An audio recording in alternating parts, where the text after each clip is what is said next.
బేబీజీ అమరావతి వెంచర్లో freedom from registration charges జనవరి 26 వరకు మాత్రమే. కాల్ 04069032244. వ్యవసాయ కుటుంబం నుంచి మీ ప్రస్థానం మొదలయ్యి ఈ రోజు రాజకీయాల్లో పొన్నం కుటుంబానికి ఓ ముద్ర వేసుకున్నారు. ఇదంతా ఎలా సాధ్యం? తెలంగాణ కోసం ఇట్లా పోరాడిండో అందరికీ తెలుసు. కేంద్రం నుంచి గ్రామ స్థాయి వరకు పొన్నం ప్రభాకర్ అంటే గుర్తుపట్టని వాళ్ళు. సీన్ లో కనిపించేది ఆయన, కానీ బిహైండ్ ద సీన్ మొత్తం నడిపించేది మీరు అంటారు. ఏ నిర్ణయం తీసుకున్నా ఎన్నో ముళ్ళని తొక్కుకుంటూ మీరు ముందుకొచ్చారు. బాగా గాయపరిచిన సంఘటనలు ఏమైనా ఉన్నాయా? 2014లో తప్పకుండా మంచి రోజులు వస్తాయని చాలా మంది కాంగ్రెస్ వాళ్ళందరూ బీఆర్ఎస్ లోకి వెళ్ళిపోయాం, కానీ మీ కుటుంబం మాత్రం కాంగ్రెస్ ని అంటిపెట్టుకుని ఉంది. అంత నమ్మకం ఏంటి కాంగ్రెస్ మీద? సోనియా గాంధీ తెలంగాణ రాగానే ఆమె పాదాలకు నమస్కారం. అసలు ఏం జరిగింది పార్లమెంట్లో అనేది తెలియడం కోసమే డాక్యుమెంటరీ చేస్తున్నాం. కరీంనగర్ ఫిల్మ్ సొసైటీతో మీకున్న అనుబంధం ఏంటి? నన్ను 8 సంవత్సరాల నుంచి ఎన్నుకున్నారంటే ఇప్పుడు పొన్నం ప్రభాకర్ గారు మంత్రి గారు అయిన తర్వాత, లేదంటే రాజకీయాల్లో ఉండడం వల్ల అనేక రకాలైన ఆరోపణలు విమర్శలు వస్తూ ఉంటాయి. అలాంటి టైంలో మీ కుటుంబం ఎలా సపోర్ట్గా నిలుస్తూ ఉంటుంది? ప్రభాకర్ భగవంతుడిని నమ్ముతారు. కావాలని కొందరు ప్రభాకర్ అనవసరంగా అది చేసిన వాళ్ళంతా ఇవాళ జీరో స్థాయికి వచ్చారు. ఆయన మంత్రి అయినా ఇప్పటికీ మీ తమ్ముడేనా, లేదంటే మంత్రి గారు అంటూ గౌరవించాలి? ప్రభాకర్ రాగానే కాలు తీసి ఇట్లా ముందర పెడతారు, కాళ్ళు మొక్కుతాడు. చిన్న పిల్లలే, ఇప్పుడు పుట్టిన తీసిన ఎత్తిన పెట్టుకో. మంత్రి గారు ఇంటికి రాగానే వాడు చిన్నపిల్లాడు అయిపోతాడు. అందరికీ నమస్కారం, నేను Swaroopa Potlapalli. Welcome to Suman TV. ప్రస్తుతం నాతో పాటు ఉన్నారు తెలంగాణ రాష్ట్ర రవాణా బీసీ సంక్షేమ శాఖ మంత్రి వర్యులైన పొన్నం ప్రభాకర్ గారి అన్నగారైన డాక్టర్ పొన్నం రవిచంద్ర గారు. ఆయన సీనియర్ జర్నలిస్ట్, రచయిత, కవి, విమర్శకులు, సినిమా డైరెక్టర్, సినిమా ప్రొడ్యూసర్ కూడా. ఆయన బహుముఖ ప్రజ్ఞాశాలి. అంతేకాదు నంది అవార్డు, గద్దర్ అవార్డుతో పాటు అనేక ఇంటర్నేషనల్ అవార్డ్స్ కూడా అందుకున్న ప్రతిభాశీలి. ఈ మధ్య ఆయన నిర్మించిన పూలే సినిమాని సీఎం రేవంత్ రెడ్డి గారు తన మంత్రివర్యులతో కలిసి వీక్షించి అభినందనలు కూడా తెలిపారు. డాక్టర్ పొన్నం రవిచంద్ర గారితో మాట్లాడి ఆయన ప్రస్థానం గురించి ఇవాళ అనేక విషయాలు తెలుసుకుందాం. అన్న నమస్తే. నమస్తే. ఎలా ఉన్నారు? బాగున్నాను. మినిస్టర్ పొన్నం ప్రభాకర్ గారు మీ తమ్ముడు. మీ కుటుంబ నేపథ్యం గురించి వివరించండి. మా కుటుంబ నేపథ్యం, మా నాన్న వ్యవసాయం చేసేవాడు, మా అమ్మ వ్యవసాయ కార్మికురాలు. మా ఇంట్లో వాళ్ళిద్దరు చదువుకోలేదు. మమ్మల్ని మేము ముగ్గురం బ్రదర్స్ మంచి చదివించి వీళ్ళను ఉన్నతులను చేయాలని ఆయన కన్న కళలు మేము సాకారం చేశాం. తమ్ముడేమో పొలిటికల్లో ఉంటే నేను జర్నలిజం, అన్నయ్య అడ్వకేట్గా ముగ్గురం ప్రాక్టీస్లోకి వచ్చి ముగ్గురం 3 రంగాల్లో ముందుకు వస్తున్నాం. అది వ్యవసాయ కుటుంబం నుంచి మీ ప్రస్థానం మొదలయ్యి ఈరోజు అసలు రాజకీయాల్లో మీకంటూ పొన్నం కుటుంబానికి ఓ ముద్ర వేసుకున్నారు. ఇదంతా ఎలా సాధ్యమైంది? ఒక క్రమశిక్షణతో కూడిన, విలువలతో కూడిన వ్యవహారం చేయడం వల్ల మేము ఇవాళ జిల్లాలోనే కాదు దేశ స్థాయిలో ప్రభాకర్ 15వ లోక్సభలో మెంబర్ అయినప్పుడు తెలంగాణ కోసం ఎట్లా పోరాడిండో అందరికీ తెలుసు. ఆ పోరాటం ద్వారా ప్రతి రాష్ట్రంలో, ప్రతి ప్రాంతంలో, ఈ ఇంటర్వ్యూస్లో కానీ మాట్లాడిన పద్ధతిలో కానీ ప్రభాకర్ అందరి మనసులను గెలుచుకోగలిగిండు. నేషనల్ కేంద్రం నుంచి గ్రామ స్థాయి వరకు పొన్నం ప్రభాకర్ అంటే గుర్తుపట్టని వాళ్ళు లేరు. అదే విజయ రహస్యం. పొన్నం ప్రభాకర్ గారు కాంగ్రెస్ కార్యకర్తగా తన జర్నీని ప్రారంభించారు. ఇప్పుడు ఏకంగా మంత్రిగా క్యాబినెట్లో కూర్చున్నారు. కానీ చాలామందికి తెలియని విషయం ఏంటంటే సీన్లో కనిపించేది ఆయన, కానీ బిహైండ్ ద సీన్ మొత్తం నడిపించేది మీరు అంటారు. నిజమేనా? లేదు, కుటుంబం మొత్తం ఉమ్మడిగా ఉంటాం. మాది ఉమ్మడి కుటుంబం. ఏ నిర్ణయం తీసుకున్నా మేము ఎవ్రీ మంత్ పిల్లలు, మేము, మా నాన్న, అమ్మ అందరం కూర్చొని సమావేశమై ఏం చేయాలనేది సమిష్టి నిర్ణయం. కుటుంబ వ్యవస్థను నమ్మేవాళ్ళం. మాది ఇప్పటికీ అందుకే ఉమ్మడి కుటుంబంగా రాణిస్తుంది. ఉమ్మడి కుటుంబంలో ఇలాంటి అన్నీ ఉంటాయి. ప్రభాకర్ ఎలాంటి వ్యాపారాలు లేవు, ఎలాంటి వేరే వ్యాపకాలు లేవు. కాబట్టి 24 గంటలు రాజకీయం. ప్రొద్దున లేచిందంటే బయటకు వెళ్ళిపోవాలి, బట్టలు వేసుకున్నాడంటే. వేరే విధంగా ఏ బాధ్యతలు కూడా లేవు. అవన్నీ మేము చూసుకుంటాం, అందరం కలిసి చూసుకుంటాం. నేనొక్కడిని ఏం కాదు, అందరం. పొన్నం ప్రభాకర్ గారు మంత్రి గారు అయిన తర్వాత కూడా మీరందరూ కలిసే ఉంటున్నారా? ఉమ్మడి కుటుంబమేనా ఇప్పటికి? ఉమ్మడి కుటుంబమే, అందరం కలిసే ఉంటాం. ఇప్పుడు కూడా ఈ మధ్యన మా నాన్నగారు అవార్డు ఇచ్చినప్పుడు కూడా అందరూ అదే ఉమ్మడి కుటుంబ వ్యవస్థ గురించి, ఉండాల్సిన అవసరం గురించి అందరూ మాట్లాడేవాళ్ళు. మీ నాన్నగారి పేరు మీద కూడా అనేక సేవా కార్యక్రమాలు చేస్తూ ఉంటారు. హుస్నాబాద్ను ప్లాస్టిక్ రహిత జిల్లాగా చేయాలనే ఆ నియోజకవర్గాన్ని దాదాపు కోట్లాది రూపాయలు వెచ్చించి అంత స్టీల్ బ్యాంకులు ఏర్పాటు చేసి ఈ హోటల్స్లో కూడా ఎక్కడ కూడా ఈ ప్లాస్టిక్ నిర్మూలించాలని ఒక కంకణం కట్టుకొని చేశాడు. చాలామంది పేద విద్యార్థులకు చదువు చెప్పించడంతో పాటు ప్రతి ఏటా 2 అవార్డులు ఇస్తాం, ఒకటి సాహిత్యంలో, ఒకటి కళలో. మా నాన్నకు సాహిత్యం అన్నా కళలన్నా చాలా ఇష్టం. తనకు చదువు రాకున్నా కళాకారులను గౌరవించేవాడు, పాటలంటే ఇష్టం. అందుకే ఆయన పేరుని అవార్డు పెట్టి ఒక్కొక్కరికి 50,000 చొప్పున ప్రతి ఆయన వర్ధంతి రోజున ఇక్కడ రవీంద్ర భారతిలో అవార్డ్స్ ఇస్తున్నాం. రాజకీయాలన్నీ డబ్బుమయంగా మారిపోయాయి. ఈ రోజుల్లో డబ్బున్నోడదే అధికారం. అలాంటి పరిస్థితుల్లో సామాన్య రైతు కుటుంబం నుంచి వచ్చిన పొన్నం ప్రభాకర్ గారు ఈరోజు మంత్రి అయ్యారంటే చిన్న విషయం కాదు. దీని వెనక ఉన్న కారణాలేంటో తెలుసుకోవచ్చా? విద్యార్థుల సమస్యల మీద అనేక పోరాటాలు చేసిన వ్యక్తిగా ఎమ్మెల్యే కోసం ప్రయత్నించడం, ఎమ్మెల్యే టికెట్ రాకపోవడం, ఇండిపెండెంట్గా పోటీ చేయడం. అప్పుడు వైఎస్ఆర్ ప్రభంజనంలో అందరూ తుడిచిపెట్టుకుపోయారు. అయినా ప్రభాకర్ తగినన్ని ఓట్లు సంపాదించడంతో మార్క్ఫెడ్ చైర్మన్ అయ్యాడు. మళ్ళీ అక్కడ రైతులకు చాలా సేవలు చేశాడు. మార్క్ఫెడ్ చైర్మన్ మూసివేతకు దగ్గరలో ఉన్న మార్క్ఫెడ్ను నెంబర్ 1గా తీర్చిదిద్దాడు. ఇప్పుడు ఆ మార్క్ఫెడ్ కూడా చాలా బ్రహ్మాండంగా నడుస్తుంది. తర్వాత ఎలక్షన్స్ వచ్చినప్పుడు ఎంపీగా మేము ఎమ్మెల్యే పోటీ చేయాలనుకుంటే ఆయన నువ్వు గెలుస్తావు ఎంపీగా అని చెప్పాడు. అసలు డబ్బులే అవసరం పడలేదు. ఎంపీగా పోటీ చేసినప్పుడు ఇప్పుడు 100 కోట్లాది రూపాయలు కావాలి, కానీ అప్పుడు మాకు ఆ డబ్బులు అవసరం పడలేదు. రాజశేఖర్ రెడ్డి గారి చరిష్మా, ప్రభాకర్ మాకు అక్కడ లోకల్ ఉన్న చరిష్మాతో ఈజీగా విన్ అయ్యాం, ఇంత కష్టపడాల్సిన అవసరం లేకుండా. కానీ అదే 2014లో మేము ఈజీగా గెలుస్తాం అనుకున్నాం, ఓడిపోయాం. ఎన్ని చేసాం? తెలంగాణ తీసుకొచ్చాడు, అందుబాటులో ఉన్నాడు, కరీంనగర్లో డెవలప్మెంట్ విపరీతమైన డెవలప్మెంట్ చేశాడు. అయినా ప్రజలు గెలిపించలేదు. 2018లో ఓడిపోయాం. తెలంగాణ రాష్ట్రాన్ని సాధించుకోవడంలో కరీంనగర్ ఎంపీగా పొన్నం ప్రభాకర్ గారి పేరు చరిత్రలో ఎప్పటికీ నిలిచిపోతుంది. కానీ ఆ తర్వాత బీఆర్ఎస్ గవర్నమెంట్ వచ్చింది. 10 ఏళ్ళు ప్రతిపక్షంలోనే ఉండాల్సిన పరిస్థితులు వచ్చాయి. కానీ ఆ తర్వాత కూడా వచ్చిన ఎన్నికల్లో సీటు వస్తుందో రాదో అని సీటు కోసం కూడా ఎంతో కష్టపడాల్సి వచ్చింది పొన్నం ప్రభాకర్ గారు. ఆ తర్వాత ఆయన ఎమ్మెల్యేగా గెలిచారు. తర్వాత తనకున్న మంచి పేరుతోటి మంత్రిగా కూడా ఆయన నిలబడగలిగారు. ఎలా జరిగింది ఇదంతా? అంటే ప్రజలే మిమ్మల్ని ఇక్కడ దాకా తీసుకొచ్చారనుకోవచ్చా? ఎస్, ప్రజలే. హుస్నాబాద్ మేము మళ్ళీ ఎన్నికలు వచ్చినప్పుడు మన పార్లమెంటు పరిధిలో మనకి హుస్నాబాద్ ప్రజలు ఎప్పుడు అండగా నిలుస్తున్నారు. హుస్నాబాద్లో బ్రహ్మాండమైన ఓట్లు వస్తున్నాయి. ఎంపీగా 3 సార్లు పోటీ చేసినప్పుడు 3 సార్లు కూడా అక్కడి నుంచే మాకు ఎక్కువ ఓట్లు వచ్చాయి. కాబట్టి అక్కడ సర్వే చేయించాం. అక్కడైతే గెలుస్తాడనే ఒక నమ్మకంతో అక్కడ పోటీ చేయడం జరిగింది. అక్కడ పోటీ చేసినప్పుడు నువ్వు కరీంనగర్ మారుతున్నావు, అక్కడ ఎందుకు టికెట్, కొంచెం ఇబ్బందులు పడ్డాము. కానీ అధిష్టానం ప్రభాకర్కున్న మంచి పేరు, లేకపోతే ప్రభాకర్ ఎన్ఎస్యూ నాయకుడి నుండి పార్టీ మారకుండా కాంగ్రెస్లోనే కొనసాగడం కూడా ఒక కారణం. ఆయన ఎన్ఎస్యూ నాయకుడిగా ఎంత రాష్ట్రంలో ఎటువంటి కార్యక్రమాలు చేశాడు, అధిష్టానంలో సీనియర్ నాయకులందరితో ఉన్న సత్సంబంధాలు, టికెట్ సెకండ్ లిస్ట్లో వచ్చింది. త్రిమూర్తుల్లా 3 అన్నదమ్ములు. పెద్దన్నయ్య ఏమో జ్యుడిషియరీ వ్యవస్థలో ఉన్నారు, మీరేమో సాహిత్య రంగంలో ఉన్నారు. పొన్నం ప్రభాకర్ గారు మొత్తానికే రాజకీయాలకు పరిమితం అయ్యారు. ఇవన్నీ ఎలా? మీ అభిరుచులను బట్టి మీరు ఈ రంగాలకి మీరు పరిమితం అయ్యారనుకోవచ్చా? అభిరుచులు అనేది ఏం లేదు. కాకపోతే తను చదువుకున్నాడు, అడ్వకేట్ వృత్తి ఎంచుకున్నాడు, అటు వెళ్ళాడు. నేను నాకున్న సన్నిహితులు, స్నేహితులతో మాడభూ శ్రీధర్ నాకు జర్నలిజంలో గురువు, సాహిత్యంలో అంపశయ్య నవీన్, అలిశెట్టి ప్రభాకర్, వాళ్ళ సాన్నిధ్యంలో నాకు ఇంట్రెస్ట్ పెరిగి ఈ వైపు వచ్చాను. శ్రీధర్ గారు తీసుకొచ్చి 1987లో నన్ను ఆంధ్రపత్రికలో కరీంనగర్ స్టాఫ్ రిపోర్టర్గా అపాయింట్మెంట్.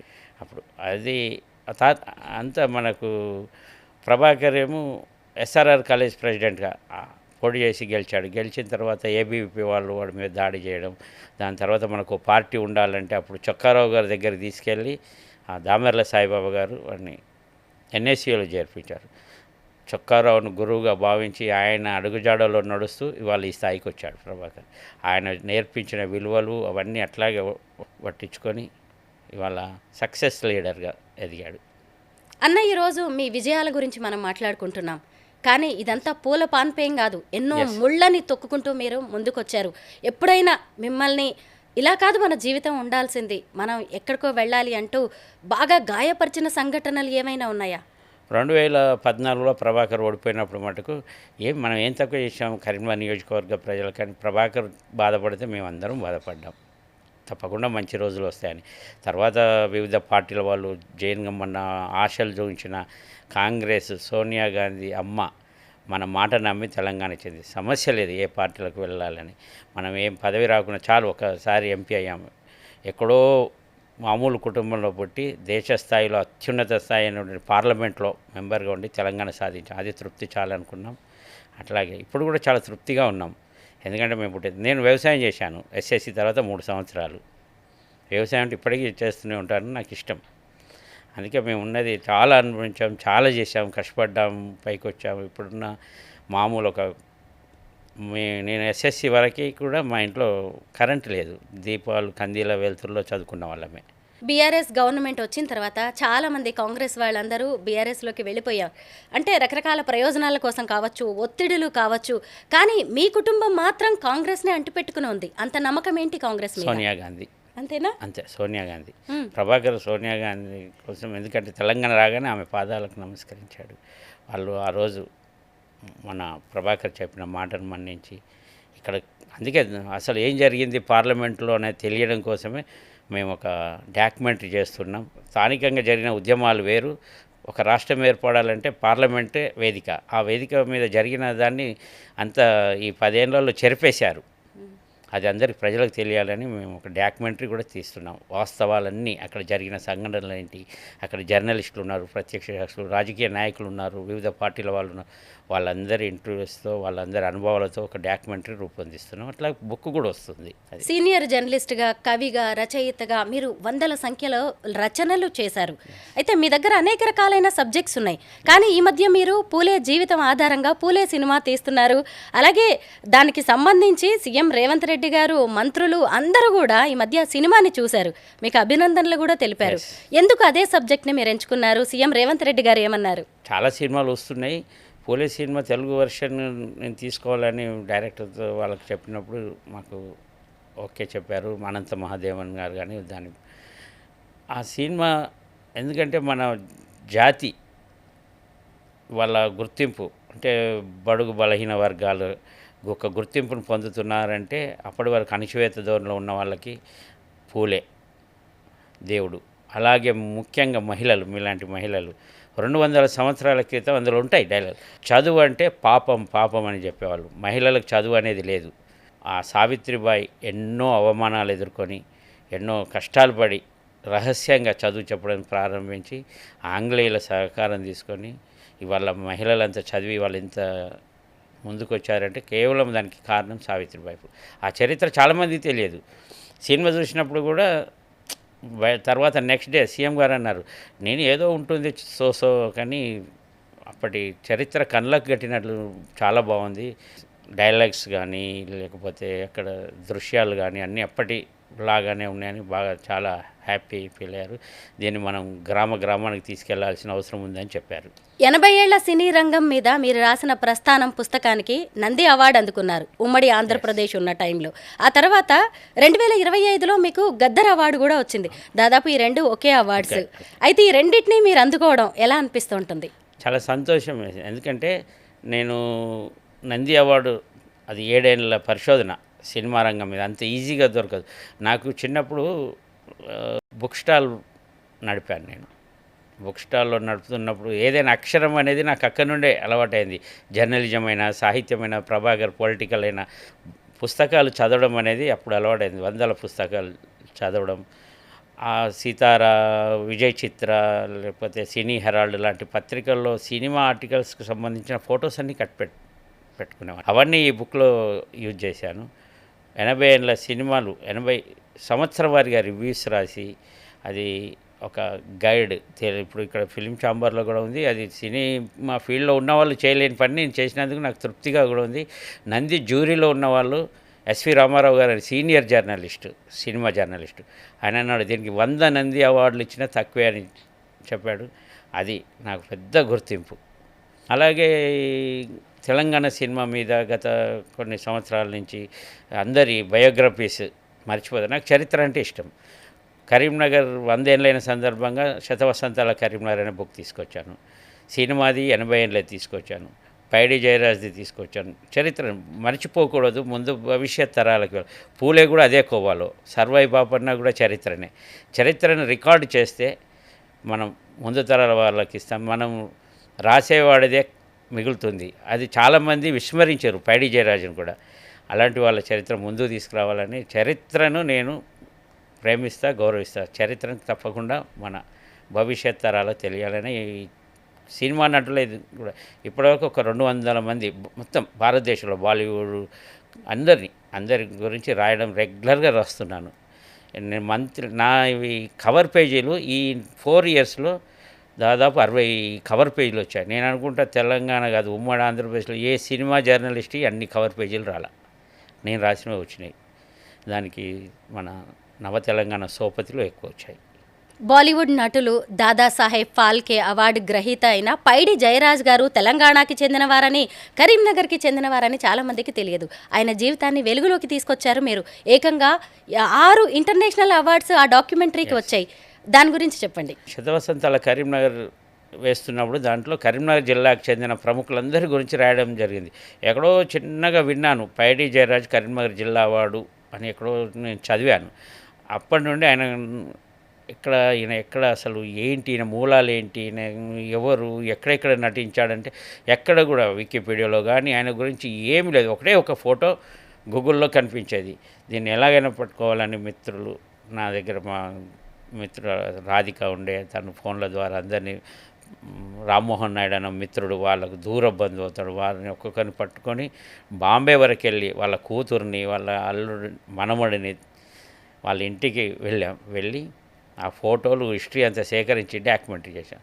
డాక్యుమెంటరీ ఎంత బాగా వచ్చిందంటే, బి నరసింహ ఇక్కడ రిలీజ్ చేసినప్పుడు రవీంద్రభారతిలో బి నరసింహరావు లాంటి గొప్ప దర్శకుడు ఆ డాక్యుమెంటరీ చూసి కాసేపు ఉండి వెళ్ళిపోదాం అనుకున్నాడు గెస్ట్గా. మొత్తం చూసి మళ్ళీ ముందుకు వచ్చి స్టేజ్ దగ్గరికి వచ్చి నన్ను మెచ్చుకొని, వాళ్ళు రేపు డాక్యుమెంటరీలు అంటే అసలు ఎంత బోర్గా ఉంటుంది, ఇది ఒక సినిమాలా, ఒక యజ్ఞంలా ఉంది, చాలా బాగుందని మెచ్చుకోవడం, అవార్డుల కంటే ఎక్కువ నాకు ఆయన మెచ్చుకోవడం చాలా సంతోషాన్ని ఇచ్చింది. ఆయన చరిత్ర ఇవాళ మీరు గూగుల్లో కొట్టండి, బీబీసీ, ఎవరైనా ఫొటోస్ అన్నీ నేనే, అవన్నీ నా పేరు వస్తుంది అన్ని ఫొటోస్తో. డాక్టర్ పొన్నం రవిచంద్ర గారు అనగానే కరీంనగర్ ఫిల్మ్ సొసైటీ, కఫిసో గుర్తొస్తుంది చాలా మందికి. ఇప్పటికీ 8 సార్లు మీరు అధ్యక్షుడిగా ఎన్నికయ్యారు. ఇదంతా ఎలా జరిగింది? కరీంనగర్ ఫిల్మ్ సొసైటీతో మీకున్న అనుబంధం ఏంటి? కరీంనగర్ ఫిల్మ్ సొసైటీ 1977లో అంపశయ్య నవీన్ గారు స్థాపించారు, ఆయన మిత్రులతో. అప్పటి నుండి అధ్యక్షులుగా ఉంటున్న వాళ్ళందరూ మంచి కార్యక్రమాలు చేయడము, ఆర్ట్ ఫిలిమ్స్ ప్రదర్శించడం. ఇప్పుడంటే ఓటీటీలు వచ్చి, అదే ఇప్పుడు మీ ఓటీటీలు వచ్చిన తర్వాత మేమేం చేస్తున్నామంటే, ఇప్పుడు ప్రస్తుతం చిన్ని తెర అనే కార్యక్రమం తీసుకొని లోకల్లో యూట్యూబ్స్ ఇలాంటి సినిమాలు తీసే వాళ్ళని, డాక్యుమెంటరీస్, షార్ట్ ఫిలిమ్స్ అవన్నీ ప్రదర్శించి వాళ్ళందరినీ గౌరవిస్తున్నాం, వాళ్ళకు మోటివేషన్ చెప్తున్నాం క్లాసెస్ లాగా. ఎందుకంటే ఎక్కువ మంది వాళ్ళ కరీంలో నుంచి ఎంతమంది కళాకారులు వచ్చారు బయటికి, వాళ్ళందరికీ ఆ సినిమా రంగం వైపు అవకాశాలు ఇప్పించే దిశగా ఫిలిం సొసైటీ కృషి చేస్తుంది. నన్ను 8 సంవత్సరాల నుంచి ఎన్నుకున్నారంటే Iranian festival, China film festival, దూర ప్రాంతాలవి కూడా సినిమాలు తీసుకొచ్చి ప్రదర్శిస్తున్నాం మా సొసైటీలో. భారతదేశంలో ఫిలిం సొసైటీలకు 2 భవనాలు, ఒకటి బెంగళూరు సుచిత్రకి, ఒకటి కరీంనగర్ ఫిలిం సొసైటీకి ఓన్ ఆడిటోరియంలు ఉన్నాయి. అది ముఖ్యంగా మాకు పేరు రావడానికి కారణమైంది. అన్న, మీరు దశాబ్దాలుగా రాజకీయాలని దగ్గర నుంచి చూస్తూ ఉన్నారు. పొన్నం ప్రభాకర్ గారి విజయంలో కూడా మీది కీలక పాత్ర. కానీ మీకెప్పుడు రాజకీయాల్లోకి రావాలి అనిపించలేదా? అంటే రాజకీయాల్లో మొట్టమొదట వచ్చింది నేను 1972 7th క్లాస్లో ఉన్నప్పుడే నేను పోటీ చేశాను. ఆ తర్వాత అన్నయ్య వచ్చాడు. నేను ఎస్ఆర్ఆర్ కాలేజీలో కూడా ప్రెసిడెంట్గా పోటీ చేశాను. మా వార్డు కౌన్సిలర్గా కూడా టీడీపీ, మా అన్నయ్యకి టికెట్ ఇచ్చినట్టే ఇచ్చి కాంగ్రెస్ వాళ్ళు లాక్కుంటే నేను ఆనందరావు గారి దగ్గరికి వెళ్ళి టీడీపీ నుంచి పోటీ చేసి జస్ట్ 30 ఓట్లు తోడిపోయి, ఇంకా రాజకీయాలకి రావద్దు, ఈ కుళ్ళు మనతోటి కుదరదు, అంత మన చుట్టూ ఉన్న వాళ్ళే ఉంటారు, మనకేమి అప్పుడు ఇంకా ఎప్పుడు జీవితంలో రాజకీయాల వెనకుండాలి తప్ప ముందు ఉండొద్దు అని నిర్ణయించుకున్నాను. అది అందరితో కాదు, నా కోపం ఎక్కువ, లేకపోతే ఏది ఉన్నా మొహం ముందు అనేయడము, ఇవి కారణంగా నేను బ్యాక్కి వెళ్ళిపోయాను. సాహిత్యం, లలిత కళలు, సామాజిక అంశాల మీద మీకు ఎంతో పట్టుంది. అలాగే సినిమా రంగం అంటే కూడా మీకు ఎంతో ఇష్టం. మరి సినిమా రంగంలో ఇక ముందు ఏమైనా చేయాలనుకుంటున్నారా? ఇంకొకటి రుక్మిణి అనే సినిమా కూడా తీసాము, అది కూడా డబ్బింగ్ అన్నీ అయిపోయినాయి. ఏంటంటే రుక్మిణిలో మెయిన్ రోల్ ఉమెన్ ఎదుర్కొనే అమ్మ నాన్నలు, అమ్మ మామూలు మనిషి, నాన్న తాగేవాడు అవుతే వాళ్ళ ఇంట్లో పిల్లల భవిష్యత్తు, ముఖ్యంగా మహిళల భవిష్యత్తు ఎలా ఉంటుందనే కథ. అది చాలా చివరికి మనల్ని మనసు కదిలించి వేస్తుంది. అది కూడా కంప్లీట్ అయింది, సెన్సార్కి వెళ్ళింది అది కూడా. అన్న, మీ అమ్మగారి గురించి మనం మాట్లాడుకోవాలి. 3 కొడుకుల్ని పెంచి పెద్ద చేసి ప్రయోజకుల్ని చేశారు. అవి నేను కూడా చూశాను, మాట్లాడాను. మీ జీవితంలో అమ్మ పాత్ర గురించి చెప్పండి. అమ్మ ఏంటంటే నాన్న సారథ్యం వహిస్తే మిగతాదంతా అమ్మనే చూసుకునేది. మా నాన్న ఎన్నడూ కూడా మమ్మల్ని ఇది చేస్తున్నా అది చేస్తున్నా ఏది వద్దనేవాడు కాదు, అది కాదు, ఏది ఉన్నా మా అమ్మతో చెప్పించాడు. మా అమ్మ ఇప్పుడు కూడా అందరు మాతో ఉన్న స్నేహితులు కానీ మీరు ఎప్పుడైనా చూడండి, బయట మేము 10 అవుతే రాలేదనుకో ఇంటికి ఫోన్ చేస్తుంది, ఏమైంది ఇంకెక్కడున్నారు.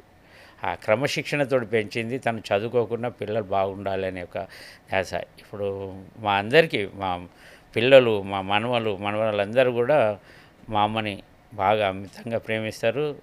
ఇవాళ రేపు జనరేషన్లో ఎవరికి గ్రాండ్ మదర్ గ్రాండ్ ఫాదర్లను పట్టించుకుంటారు, కానీ మా ఇంట్లో అందరూ కూడా మా అమ్మ చాలా, మా ఉన్నతికి అయితే తను చాలా కష్టపడింది. వ్యవసాయమే కానీ ఏది కానీ రూపాయి కుదవబెట్టి చదివించింది. చాలా కష్టాలు ఎదుర్కొని మమ్మల్ని వాళ్ళు ఇక్కడ, మా నాన్న వెనకాల చాలా మా అమ్మనే నిల్చుంది. ఆయన ఏం చేసినా ముందుకు నడిపింది. అమ్మ పాత్ర చాలా గొప్పది. అసలు మేము ఇవాళ ఈ స్థాయిలో ఉన్నామంటే అమ్మ నేర్పిన క్రమశిక్షణ, అమ్మ నేర్పిన అన్నీ కూడా తను ఏమున్నా తినకుండా మాకు ఎక్కడ లోటు రానివ్వకుండా చేసింది. ఆయనకేంటి మంత్రి గారు రాజా లాంటి బతుకు అనుకుంటారు. ఇప్పుడు పొన్నం ప్రభాకర్ గారు మంత్రి గారు అయిన తర్వాత, లేదంటే రాజకీయాల్లో ఉండడం వల్ల అనేక రకాలైన ఆరోపణలు, విమర్శలు వస్తూ ఉంటాయి. అలాంటి టైంలో మీ కుటుంబం ఎలా సపోర్ట్గా నిలుస్తూ ఉంటుంది? ప్రభాకర్ భగవంతుడిని నమ్ముతాడు. ప్రభాకర్ ఏంటో దగ్గర వాళ్ళకి తెలుసు అందరికీ. కావాలని కొందరు రకరకాల పుకార్లు, ఆరోపణలు చేస్తుంటారు. అవన్నీ పట్టించుకోవద్దు. మన మీద మనం స్వచ్ఛంగా ఉంటే మన మీద బురద వేసిన వాళ్ళు ఎలిమినేట్ అవుతారు. వాళ్ళ లైఫ్ నుంచో, వాళ్ళ జీవితం నుంచో, వాళ్ళ మంచితనం నుంచో. అట్లా జరుగుతున్నాయి. ఎక్కడో స్థాయిలో ఉన్న వాళ్ళు కూడా ప్రభాకర్ని అనవసరంగా అది చేసిన వాళ్ళంతా ఇవాళ 0 స్థాయికి వచ్చారు. అది బాగా నమ్ముతాం. ఆ వేళ్ళ మీద లెక్క పెట్టుకుంటాం అప్పుడప్పుడు. మనల్ని అనవసరంగా అన్న వాళ్ళంతా చూడు ఎక్కడికి వచ్చారని. వాళ్ళందరినీ దాటుకుంటూ మనం మన గురించి మాట్లాడుతున్నా అంటే మనం బాగున్నాం, బాగా చేస్తున్నాం, అందుకే ముందుకెళ్తాం. దేశానికి రాజైనా అమ్మకి కొడుకే అంటారు కదా. అలాగే మీరు 3 అన్నదమ్ములు. మీ 3 మధ్య అనుబంధం ఎలా ఉంటుంది? చిన్నప్పటి జ్ఞాపకాలు ఎప్పుడన్నా గుర్తు చేసుకుంటూ ఉంటారా? తప్పకుండా. అంటే జ్ఞాపక శక్తి కొంచెం నాకు ఎక్కువగా. మా అన్నయ్య వీళ్ళందరూ నేనే గుర్తు చేస్తుంటాం. మనం చిన్నప్పుడు ఎలా ఉండేవాళ్ళం, ఏం చేసేవాళ్ళం. ప్రభాకర్ కూడా గుర్తుంటుంది. మేము చాలా కష్టపడి పైకి వచ్చాం. ప్రభాకర్ కూడా మేము హోటల్ నడిపేవాళ్ళం. హోటల్లో కౌంటర్ మీదను గొప్పగా చెప్పుకుంటాడు. నేను మామూలు వ్యవసాయం కూడా ప్రభాకర్ కూడా చేసేవాడు చిన్నప్పుడు, కూలీలతో పాటు. ఎన్ని కష్టాలంటే అన్ని కష్టాలు అనుభవించాం. ఆయన మంత్రి అయినా ఇప్పటికీ మీ తమ్ముడేనా, లేదంటే మంత్రి గారు అంటూ గౌరవించాలా? లేదు, అదేముండదు. మా పిల్లలందరూ కూడా మా ఇంట్లో దాదాపు మాది 30-40 మంది కుటుంబం. మా చెల్లెళ్ళు, మా పిల్లలు అందరి మనవరాలు. మేము ఇద్దరం మా అన్నయ్య నేను ముఖంగానే. వాళ్ళు ప్రభాకర్ రాగానే కాలు తీసి ఇట్లా ముందర పెడతారు. ఇట్లా పెడితే అందరం కాళ్ళు మొక్కుతాడు. పిల్లలు, చిన్న పిల్లలు, ఇప్పుడు పుట్టిన తీసిన ఎత్తున పెట్టుకుంటాడు మంత్రి గారు. మంత్రి ఇంటికి రాగానే వాడు చిన్నపిల్లాడు అయిపోతాడు. అందరితో సరదాగా.